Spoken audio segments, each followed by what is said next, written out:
This is a raised flower bed, and over the fall through winter, this carrot survived. It was a little carrot. Look how big it grew now. I'm not sure what's going to be underneath the ground because that stalk is bigger than the thumb.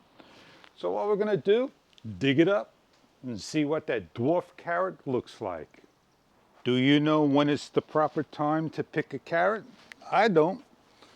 But it is giving us a little dead spot here. Let's see if it's got some root. As you can see, I'm not even near it. And it did root out. So I am going to dig out underneath the 6-inch bed, that carrot. Basically, I'm just going to go grab it, pull it up. That bad boy has rooted all over.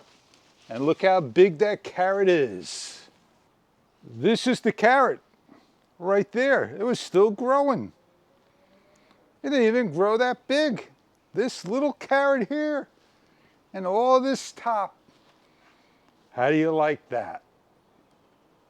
Bugs Bunny would be ashamed of himself for this carrot.